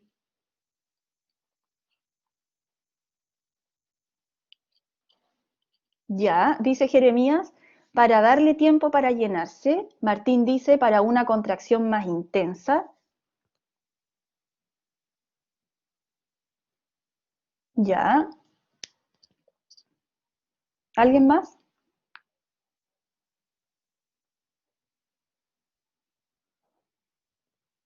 Hay para un mayor volumen diastólico, ya, o sea, para que se llene más, dices tú, darle tiempo para que más se llene. Perfecto. Indirectamente, todos ustedes tienen razón. Ya, vamos a llegar. Ah, ahí Sebastián va más allá, para que no se agote, ¿cierto? Ya, van bien, vamos a dar esa explicación ahora. No voy a saltar esa, ya me devuelvo para darles la explicación aquí, ya que los tengo aquí. En estas imágenes se comparan el curso de un potencial de acción aquí, de un potencial de acción de un músculo esquelético, versus el curso en rojo de un potencial de acción de una fibra cardíaca. Podemos ver que en rojo aquí el potencial de acción del músculo esquelético es súper cortito, como ya lo habíamos dicho, y el periodo refractario de este músculo esquelético es realmente cortito, ¿cierto? ¿Se acuerdan que el periodo refractario, se acuerdan lo que era el periodo refractario, ¿cierto? ¿Cuál era la gracia del periodo refractario, sobre todo del absoluto, del efectivo?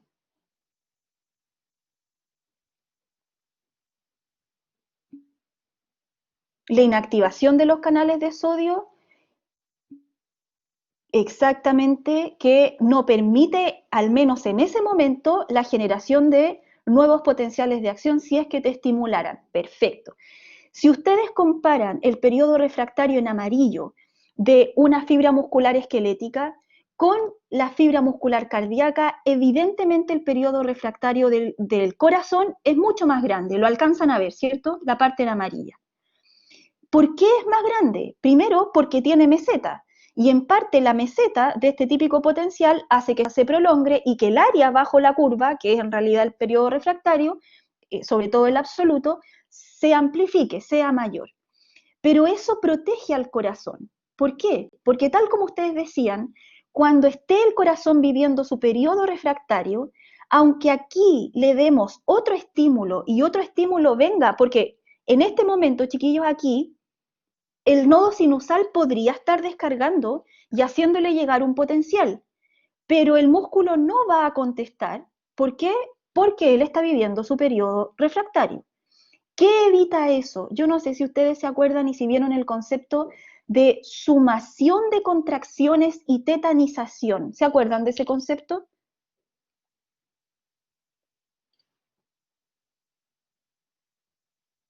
¿De fisio general?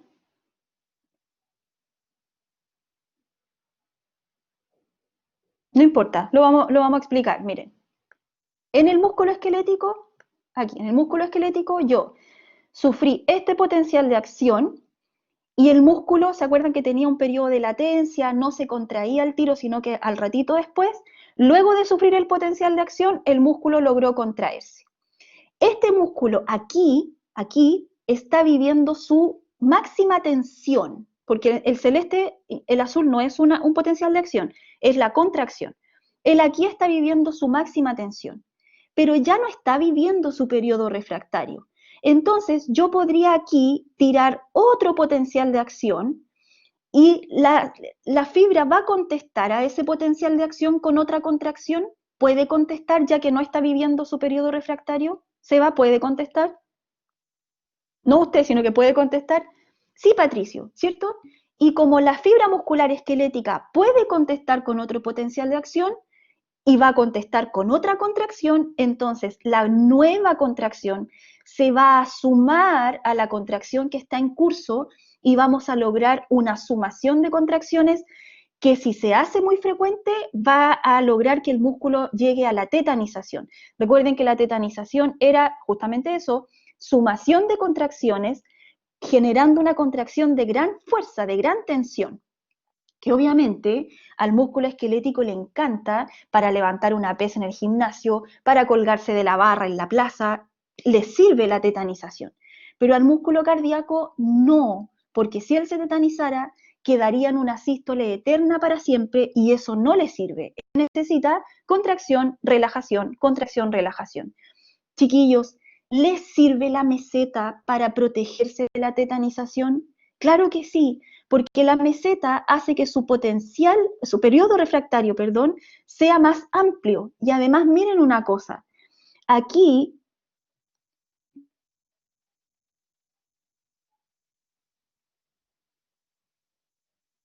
Antonieta, sí, en parte sí, porque hay un aumento de la acumulación de calcio, como no le das tiempo al calcio para que vuelva al retículo, hay un aumento de calcio en el citoplasma y eso hace que vengan después estas contracciones como espasmódicas que incluso pueden llegar a doler. Así que sí tiene un poco de relación, Antonieta. Que eso le debiera dar al músculo esquelético, ¿cierto? Por supuesto, Antonia, ya, qué bueno que me lo pide. Entonces decíamos que en el músculo esquelético vamos a tener un potencial de acción con un periodo refractario pequeño. Luego del potencial de acción, el músculo se va a contraer. Si aquí yo tiro otro potencial de acción, el músculo se va a contraer de nuevo y la contracción nueva se va a sumar a la contracción anterior. Y vamos a tener sumación, tetanización, que es una contracción sostenida de gran tensión. Pero en el músculo cardíaco eso no debiera pasar, en un corazón. ¿Por qué? Porque la meseta prolongada hace que tengamos un periodo refractario largo. Y además, mientras, quiero que eso vean en este gráfico, mientras el músculo está viviendo su potencial, también se está contrayendo o la contracción viene después del potencial como aquí. Muy larga mi pregunta, espero que me hayan entendido.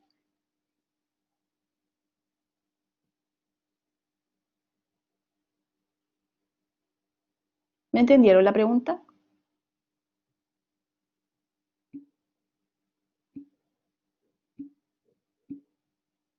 Ya.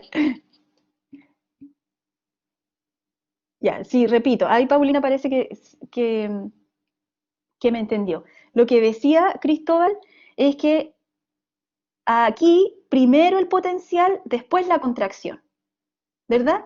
En cambio aquí tú tienes el potencial en rojo y la contracción, Cristóbal, ¿cuándo se sufre en el corazón? ¿Cuando el potencial ya ha terminado o simultáneamente va sucediendo la contracción mientras se está viviendo el potencial de acción? Aquí, en el corazón, ¿cierto? Mientras va el potencial, también se va contrayendo, van juntos. Entonces, si a mí se me ocurriera tirar aquí otro estímulo, ¿va a responder este músculo cardíaco con un potencial de acción? No. ¿Va a responder con otra contracción? Si no contestó con un tampoco, ¿cierto? ¿Va a poder sumarse la nueva contracción con la que está en curso? Tampoco, y por lo tanto nos vamos a proteger de la sumación y del tétano cardíaco que no debiera ocurrir. A ver, Sebastián dice, si el músculo cardíaco no se tetaniza, eso quiere decir que la fuerza del latido es siempre el mismo y solo puede cambiar la velocidad con que se dan. Ya, a ver, creo que te entiendo, Sebastián, y a lo mejor lo que te voy a decir ahora eh, va a iluminar. Si no, volvemos para darte otra explicación. Recuerden que aquí, en esta fase, entraba calcio. Y ese calcio, claro, Antonieta, por eso no se debieran dar, porque no se suman, ¿cierto? Entonces, Sebastián, ese calcio que entra aquí, ¿verdad? Ese es el calcio que participa en la contracción en parte, porque también permite la salida de calcio del retículo sarcoplasmático. Entonces, la fuerza en realidad, Sebastián, que el corazón puede hacer en cada latido, esta cosa que llamamos contractibilidad, no depende de que se sumen las contracciones, sino que depende de la eficiencia con la que el calcio entra en esta fase de meseta. ¿Me entiendes, Sebastián, más o menos? No sé si a eso apuntaba tu pregunta. O sea, él no necesita tetanizarse para juntar más tensión, él es eficiente en cuanto a la entrada de calcio que sucede en la meseta. Y ese calcio, miren, de hecho, justo a mitad de la meseta, la contracción se hace más intensa porque ese calcio que entró por el canal de calcio permite la contracción. Y después la repolarización del potencial va prácticamente paralela con la relajación del músculo. Por esa razón, entonces, volvemos a decir, no tiene probabilidades de tetanizarse. ¿Ya? No voy a devolver a esto. Esta diapo muestra exactamente lo mismo. Ahí está de nuevo las fases del potencial, quizás está de más. Ahí están las corrientes iónicas asociadas, no con detalle, ustedes las conocen en detalle según la imagen que vimos antes, pero en realidad esta diapo la dejé porque me interesa hablarles un poquitito de eso. La verdad es que si es que hay fármacos en la vida de la farmacología, según lo que yo he leído, los fármacos para el sistema cardiovascular son un montón, con un montón de acercamientos, inhibiendo aquí, potenciando acá, haciéndolos más afines aquí, menos afines allá, porque el sistema cardiovascular es muy complicado y ustedes se van a dar cuenta después que cuando tenemos una patología cardiovascular queremos arreglar una cosa y echamos a perder otra. Queremos aumentar la frecuencia, pero cuando aumentamos la frecuencia terminamos aumentando la presión arterial y si aumentamos la presión arterial, aumentamos la actividad del corazón y el corazón ¡pum!, se puede volver insuficiente. Entonces, es súper difícil tratar la patología cardiovascular. Entonces, dentro de estos acercamientos se han creado unos fármacos que se llaman antagonistas del calcio. Y estos fármacos antagonistas del calcio son justamente antagonistas de este canal de calcio de tipo L, preferentemente. ¿Ya? Ahora, ese canal de calcio tipo L, ¿dónde lo teníamos? Si es que se acuerdan. Solo nodo, solo miocardio ventricular. ¿A quién vamos a afectar? ¿Cierto? Lo teníamos en los miocitos, que justamente esta diapo para ellos, pero también el canal de calcio tipo L estaba en los nodos. Así que nunca hay que olvidar que cuando administremos un antagonista del calcio para los canales tipo L, vamos a afectar al nodo, vamos a afectar también a el cardiomiocito ventricular y vamos a afectar también a la contractibilidad de los vasos sanguíneos, porque recuerden que también ahí hay canales de calcio mayoritariamente de este tipo y se acuerdan más o menos que el teníamos músculo liso en los vasos sanguíneos, ¿cierto? Y que gracias al calcio podíamos tener vasoconstricción. ¿Se acuerdan de eso, cierto? Musculatura lisa. ¿Sí? Ah, ya, perfecto. Entonces, fármacos como los que yo les puse ahí, verapamilo, amlodipino, diltiazem, hay varios de ese tipo, funcionan como antagonistas del calcio. Ahora, el problema, y aquí yo les agregué esta diapo, que no la tienen ustedes, el problema es que cuando yo administre un antagonista de este canal de calcio tipo L, voy a tener todos estos efectos. Dado que los canales de calcio tipo L están en muchas partes, voy a afectar la vasodilatación, voy a promover vasodilatación, voy a disminuir la contractibilidad del corazón, porque si inhibo a tipo L, inhibo la entrada de calcio por la meseta e inhibo la contracción, voy a tener supresión del automatismo en el nodo sinusal. ¿Por qué? Porque acuérdense que ahí también está el canal de calcio tipo L, y como el nodo aurículo-ventricular también tiene canal de calcio tipo L, lo voy a volver aún más lento. Así que cuando yo administre, insisto, un antagonista del calcio de los canales tipo L, tengo que tener presente que van a ser afectados todos los canales de calcio tipo L y voy a poder tener estos 4 efectos. Entonces, la industria farmacológica, sí, los números significan la intensidad del efecto, Jeremías, que es súper buena tu pregunta, y para allá iba. Por ejemplo, el verapamilo. El verapamilo le pega a todos los canales de calcio, ¿cierto? Y 0 es efecto muy poco, aquí abajo lo dice. 0 es un pobre efecto, pero 5 es un efecto muy potente. Así que el verapamilo va a terminar teniendo todos los efectos posibles. Va a afectar al nodo aurículo-ventricular y lo va a enlentecer, va a vasodilatar, que es algo que a mí me gusta, pero va a disminuir la contractibilidad del corazón, es decir, lo va a hacer a lo mejor menos intenso en su contracción, y además va a afectar de manera potente el automatismo del nodo. Así que administrar, por ejemplo, verapamilo, uno no puede llegar y hacerlo porque tiene que tener presente que para un individuo terminar afectando todos estos parámetros. Entonces, yo les pregunto a ustedes, por ejemplo, si un día tienen a un paciente que tiene insuficiencia cardíaca, ¿le darían verapamilo? Sí, no, ¿por qué? Inventen nomás, porque no tienen por qué saberlo, pero necesito que hagan esta aplicación.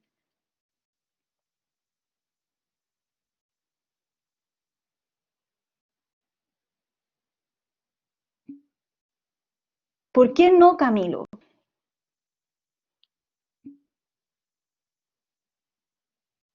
Chiquillos, ustedes son espectacularmente secos. Camilo dice no, estoy de acuerdo. Sebastián dice no por la tercera columna. ¿Ya? Claro, porque disminuiríamos el automatismo. Y también no porque voy a disminuir la contractibilidad. Y eso es algo que a lo mejor no queremos tanto en ese paciente, ¿cierto? Porque a lo mejor queremos que él tenga mayor fuerza de contracción del corazón.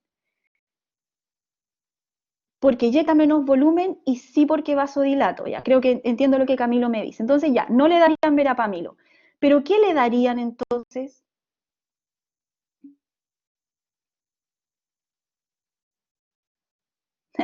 ¿Por qué Jeremías? A ver, yo le voy a poner un 7, Jeremías.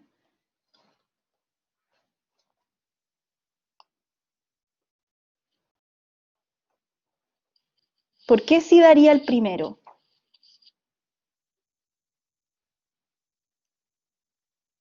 Exacto. Y entonces aquí yo digo y hago esta seguidilla de eventos. Si yo administro el primero, amlodipina, yo vasodilato. Si yo vasodilato, aquí dice que afecta al flujo coronario, pero tú vasodilatas a todas las arterias, eso es importante. No tiene gran efecto sobre las venas, pero sí sobre las arterias. Entonces yo digo, entonces, si yo vasodilato con un número 5, también permito la vasodilatación arterial. Cuando yo vasodilato las arterias, la presión arterial disminuye. Si yo disminuyo la presión arterial de las arterias, voy a terminar disminuyendo la presión arterial de la aorta. Uy, ahí llego a la llave del cerrojo, porque cuando yo disminuyo la presión arterial de la aorta, la presión que se opone a la contractibilidad del ventrículo izquierdo aumenta o disminuye. Exactamente. Disminuye, le vamos a poner al tiro el nombre de esa cuestión, disminuye la poscarga, que es la carga que se opone, y entonces el pobre ventrículo se sentiría más aliviado, necesitaría, como dice Camilo y Jeremías, menos contracción porque tiene que abrir una válvula jugando con menos presión. Así que estoy muy de acuerdo con ustedes. Yo también utilizaría mejor la uno y no la 5, que entiendo que verapamil no se usa tanto para, no se usa en realidad mucho, por lo que mismo que ustedes decían, porque tiene efectos a todo nivel. ¿Ven que la industria farmacológica es bastante inteligente? Y todo con distintas modificaciones, pues ahí ustedes pueden ver las distintas moléculas. Ya, y lo último que quiero decirle, estoy pasada en un minuto. Si alguien se pregunta respecto de esta imagen, ¿cómo van en el tiempo el potencial del nodo sinusal con el potencial de la fibra ventricular?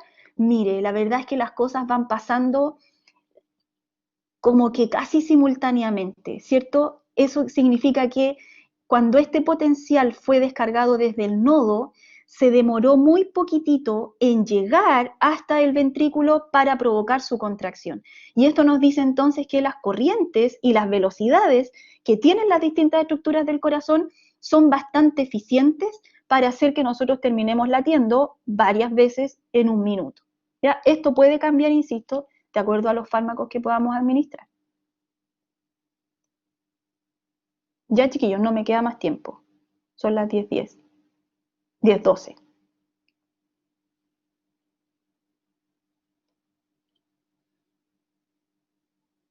¿Ya? Gracias por la participación. Chao, Sofía. Vamos a tener que ir rápido. Les voy a subir la clase de del próximo miércoles, que es cortita, la del electrocardiograma, y ahí seguimos con lo que tenemos que ver. Cuídense mucho. Chao. Que estén bien.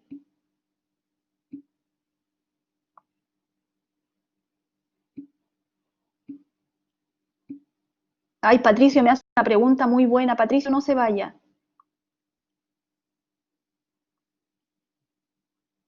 No, Patricio, ¿está ahí?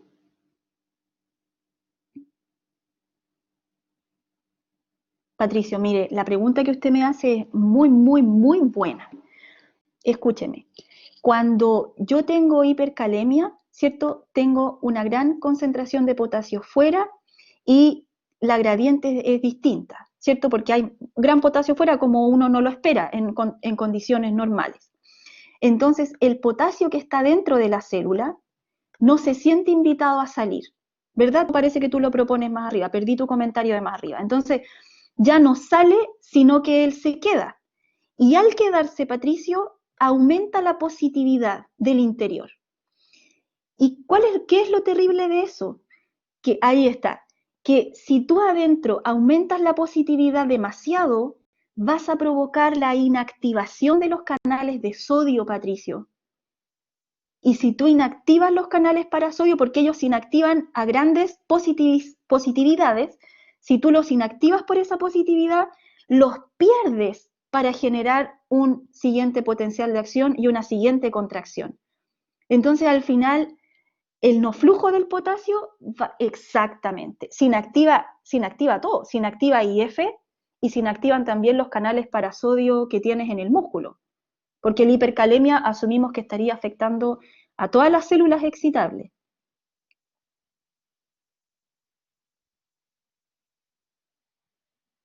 Muy buena su pregunta. Por eso es muy complicado. Hace algún tiempo atrás, un paramédico mató a unos adultos mayores, no sé si se acuerdan de eso, los asesinó cuando les dio una sobredosis de potasio. Él dice que no se dio cuenta, pero les dio una sobredosis de potasio y los perdió, se murieron. Así que era muy buena su pregunta, Patricia. Quedó grabada en todo caso.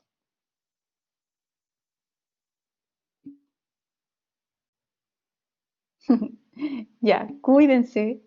No, gracias a usted por su pregunta. Que estén bien. Chao.